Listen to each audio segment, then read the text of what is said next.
When media development in Africa, Medeva, was started in 2001, the dream of its founder, the late Polly Renton, was to make television and radio programs that changed the media landscape of Kenya. Polly successfully did this in a revolutionary way.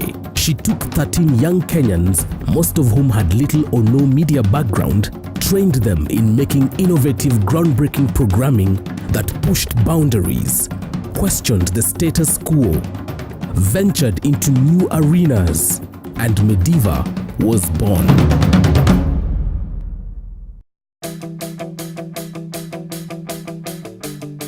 Since then, we have continued to break new ground by creating platforms and expanding spaces for conversations on good governance, citizen agency, and public accountability.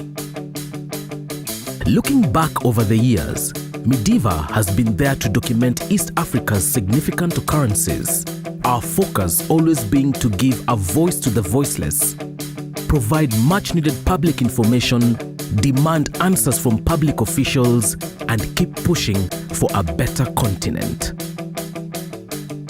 When East African countries were gearing up for elections, we were there to provide a platform for critical discourse. But we have prevaricated and circumlocuted so much on this matter. Your English is very nice. But tell us, hang on, Mheshimiwa, March or December? Vox Populi, Vox Dei. The voice of the people is the voice of God. The people of Kenya want a December election. You ran for office in 07, did you? A new crop of MPs every time, but there is no change. If you look at the history of this country, it is that 30% that has been governing this country for a very long period of time. It is either an Odinga, it's a Kenyatta, a relative of the Kenyatta, or a relative of the Odinga that is actually has been there running this country. When Kenya walked the long journey to get a new constitution, we were there to give as much information as possible and giving all sides a fair chance to make their case. Even if we look at the Bomas drafts, you will agree with me that if you compare it with the constitution that we're using now, the two documents have a lot of similarities. I don't agree with you. Hassan doesn't agree with you. The Bomas draft attempts to substantially change the character and nature of government. The Bomas draft did not provide for the holding of community land before identification, but the Wako draft does. That is not correct.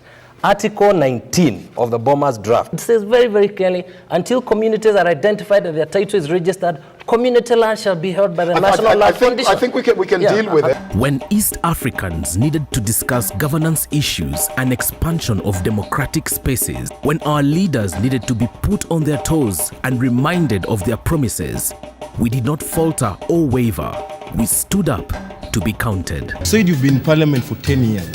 Why isn't there anything? There's no water, there's no roads. That place is called a mud place. We literally walk on mud. Why is it that it comes to campaigns, many of our candidates have focused so much on personalities rather than programs that develop our nation? And we shall fight for liberation of African countries. And that is why we centered and if you champion the liberation of South Africa. When tough issues needed to be discussed, when human rights were threatened, we were there making the clarion call to action on safeguarding the rights of both majority and minority groups. Abortion is accepted for girls who are raped so that they gain the entry points to school. What a question. How would you like to have your daughter, if you have one, your sister, your wife, raped by somebody and made pregnant? You're going to keep that child? Depends on who raped the child. It doesn't matter. It doesn't matter who did the rape. Oh, are there some good rapists and bad ones? I didn't know that. It is a lifelong scar they are carrying. And on top, you want them to keep the child as well?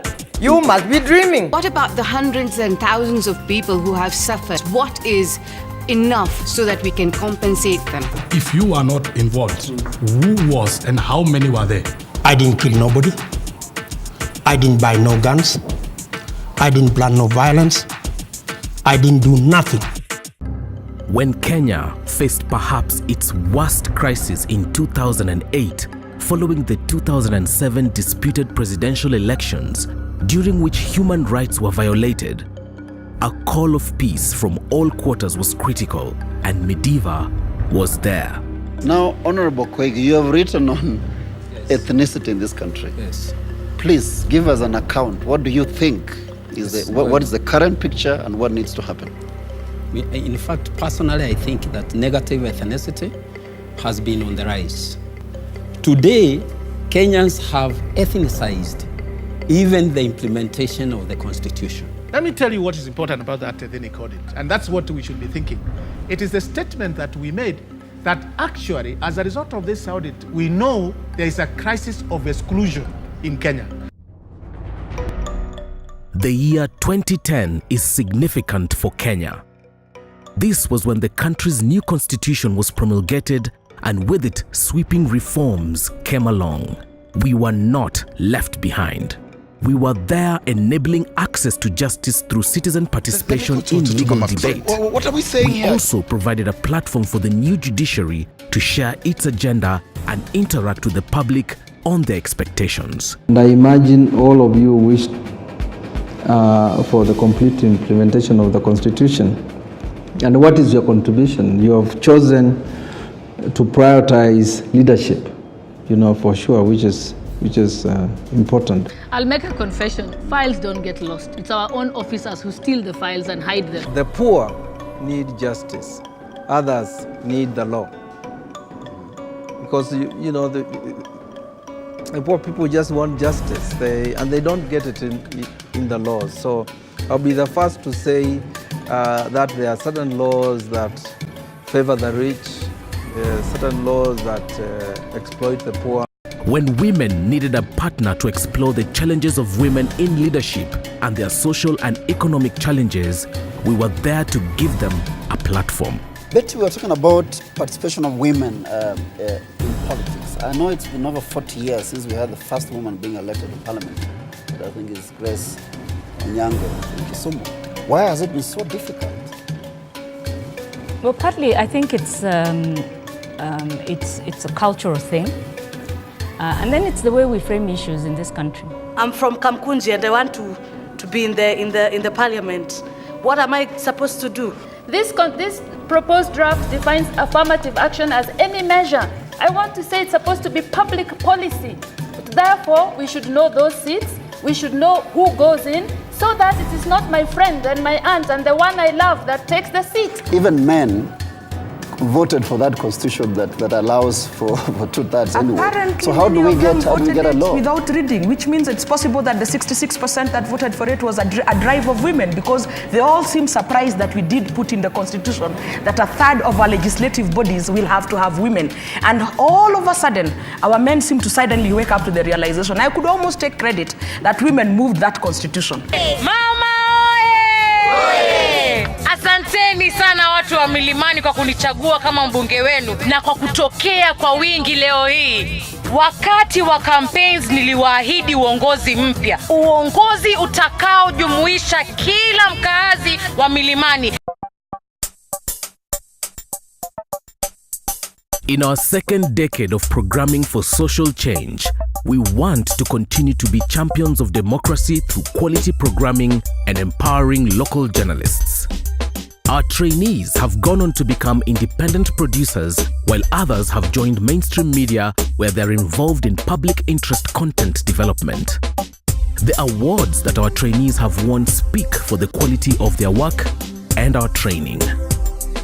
CNN African Journalist of the Year, BBC Radio African Journalist of the Year, Best Short Film at the Oberhausen International Film Festival in Germany, Best TV Talk Show in the Kalasha TV and Film Awards in Kenya, Best Documentary Film in the Kalasha TV and Film Awards in Kenya, and recently, Champions of Democracy from the Ford Foundation, East Africa. Between 2014 and 2016, Medeva will continue to empower local journalists through our free annual training program to produce East Africa's next generation of ethical, critical, and creative journalists. And through our programming, we want to see the following happen in the next 3 years. A strong media that helps citizens become more informed and involved in matters that shape their future. A responsible media that will advance free expression across East Africa, especially for marginalized groups. More empowered young people effectively using media as a space for civic engagement and fruitful participation in public affairs. And better trained local journalists bold enough to expose corruption, monitor government actions, and demand accountability at all levels of government. Medeva is calling upon you to partner with us and make this dream a reality.